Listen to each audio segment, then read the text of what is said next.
प्यार से गाइए मेरे साथ एक बार गाइए। मनमोहन तुम्हेरी छाओ तो है नित नए लाड लड़ाऊं। कैसे बसा कर नैनन में छिपा के तो है नैनन में बसा कर नैनन में छिपा के तो है नैनन में।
समझ सकता है जिसने गोविंद से सत्य प्रेम किया हो। प्रेम माँ और बेटे का पवित्र है। प्रेम बहन और भाई में क्या नहीं होता? प्रेम क्या माँ और बेटे और पिता और पुत्र में नहीं होता? प्रेम क्या गुरु और शिष्य का नहीं होता? प्रेम भगवान और भक्त का क्या नहीं होता? जिसने भी पाया प्रभु को प्रेम से ही तो पाया। प्रेम के बिना कुछ जीवन में हाथ नहीं आया। गुरु कौन है? गुरु का शब्द समझे। गु नाम है अंधकार का, गु नाम है अंधकार का और रू नाम है प्रकाश का। गुरु वही है जो आपको अंधकार से निकाल करके ज्ञान रूपी प्रकाश में ले जाए। इसी का नाम गुरु कहलाता है। सखी कहती है, हे प्यारे गोविंद मेरी पुकार सुनना। पहले मुख चंद्र दिखा करके फिर हाय वियोग दिखाया है क्यों? चरणामृत स्वाद चखा करके विष का फिर प्याला पिलाया है क्यों? बस एक ही बार हंसा करके इस भांति सदैव रुलाया है जब मन में मोह नहीं रखते प्यारे, मनमोहन नाम धराया है। जब आपने मन में हमारे लिए प्रेम रखा ही नहीं तो फिर मनमोहन नाम क्यों रखा? आपने मनमोहन नाम क्यों रखवाया? मनमोहन नाम का अर्थ क्या है? मन को मोह लेने वाला। और मोहन तो गोविंद है ही। इस जगत में सच्चा प्रेमी मोहन से बड़ा कोई हो नहीं सकता, ना कोई हो पाए। क्योंकि जिसके प्रेम में कभी स्वार्थ नहीं था, जिसके प्रेम में कभी काम वासना नहीं थी, जिसके प्रेम में कोई लोभ नहीं था। अब गोविंद से प्रेम देखो कितनों ने किया, मीरा ने किया, राधा ने किया, लेकिन राधा जैसी प्रीत कोई दूसरा नहीं लगा सकता। सबरी मैया ने किया। सबरी की उम्र कितनी थी? 70 वर्ष तक इंतजार सबरी ने भगवान राम का किया। भगवान आएंगे, एक इंतजार किया, राम मेरे आएंगे, प्रभु मेरे आएंगे, मेरे भगवान स्वयं चल करके आएंगे। इस इंतजार में सबरी ने जीवन अपना बिता दिया, लेकिन प्रेम नहीं छूटा। प्रेम कब नहीं हुआ प्यारे? प्रेम की पिपास देख देख निज प्रेमियों को, प्रेम का समुद्र सीमा तोड़ के भरा है। भक्तों के वास हेतु प्यारे तुमने वृंदावन बनाया।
छोड़ते तुम्हारे लिए यदि मोहन तुम्हारा इशारा ना होता।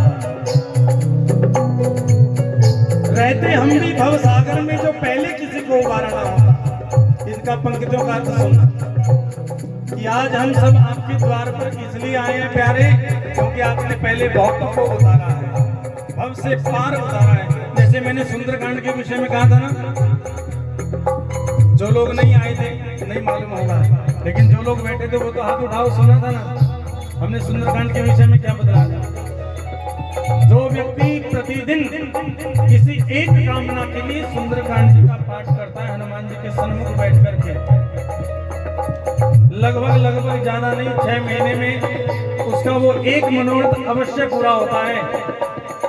वैसे तो हनुमान जी ये कहते हैं कि मेरे सामने नहीं, यदि मेरा पाठ करना है तो राम जी की छवि सामने होने चाहिए, क्योंकि राम जी का नाम लेने से हनुमान जी अति शीघ्र प्रसन्न हो जाते हैं।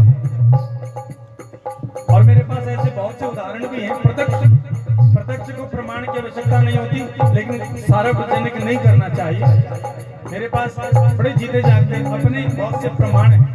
मेरे साथ जो भक्त जुड़े हैं बहुत से प्रमाण मैंने देखे हैं। वो तो श्रेय हमें दे देते हैं महाराज आपकी कृपा से, लेकिन नहीं, हमारा तो मात्र एक ही कार्य, सबको सच्ची राह दिखाना, बस उस पर चलना तुम्हारा काम। रास्ते में हमसे कोई रास्ता पूछ लेता है, हमें कभी उसे गुमराह नहीं करना चाहिए। उसने विश्वास के साथ हमसे पूछा होगा, उसे सही मार्ग बतलाना चाहिए, अच्छा मार्ग बतलाना चाहिए कि भैया यहाँ से होते हुए आप इधर से चले जाना, सुरक्षित पहुंच जाओगे।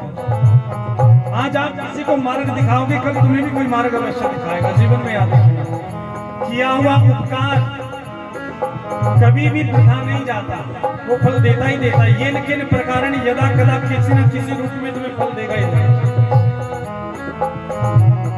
तो इस प्रकार कहते हैं भक्त, तजते घर बार वृथा घर में, पहले जो किसी को उबारा ना होता। क्या छतरी को नहीं उबारा? क्या मीरा को नहीं उबारा? क्या राधा को जीवन भर के लिए अपने साथ नहीं जोड़ लिया? देखो रुक्मणी जी का कहीं नाम नहीं आता, लेकिन राधा हर मंदिर में भगवान के संग में बामंग विराजती है, दर्शित होती है। ये प्रेम की प्रकाष्ठा है। जिन प्रेम कियो तिन प्रभु पायो, लेकिन मन सच्चा होना चाहिए। मन में कभी विक्षेप नहीं। राधा के हृदय में मन में कोई दूसरी कामना नहीं थी, मीरा के मन में दूसरी कामना नहीं थी। जो प्रेम होता है वो निष्काम होता है, निष्कपट होता है, और उसमें स्वार्थ नहीं होता, निस्वार्थ होता है। एक संस्कृत में सूत्र आता है,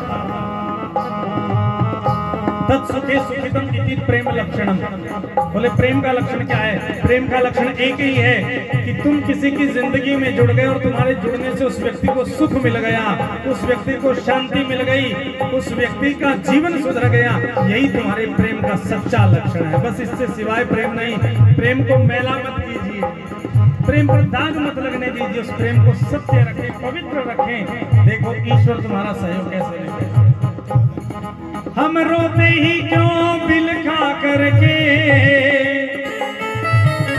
यदि तू मन प्राण हमारा न होता। इस प्रेम के बंधन में हाय प्रभु। ये प्रेम कितना कठिन है सुनना। सिर देकर भी छुटकारा नहीं हो। मीरा कहती है प्रभु मैं सिर नहीं दूंगी, क्योंकि सिर ही दे दिया तो फिर प्रेम कैसे करूंगी तुमसे। सिर देके छुटकारा नहीं हो पाता, ये तो निभाना पड़ता है। जगत जंजाल से परे होकर, सब मर्यादाओं से परे होकर, अरे लज्जा संसार की त्याग करके इसका होना पड़ता है, तब मिलता है समर्पण। सबसे बड़ा है समर्पण और विश्वास। विश्वास ना टूटे, बस जिंदगी में जब जो मर्जी टूट जाए, विश्वास ना टूटे। ऐसा प्रबल प्रयास करना चाहिए कि हमारा विश्वास किसी से ना टूटे कभी जीवन। विश्वास गया तो सब कुछ चला गया, विश्वास है तो सब सौदे तुम्हारे। जो प्रेम गली आया ही नहीं, प्रीतम का ठिकाना क्या जाने। जिसने कभी प्रीत लगाई नहीं, वो रूप बताना क्या जाने। जिस दिल में ना पैदा दर्द हुआ, वो पीड़ पर आई क्या जाने। मीरा थी दीवानी मोहन की, ये संसार दीवाना क्या जाने। मन मोहन तुम्हें रिझाओ, मोहे नित मैं लाड लड़ाऊं, बिठा कर नैनन में, छिपा के तोहे नैनन में।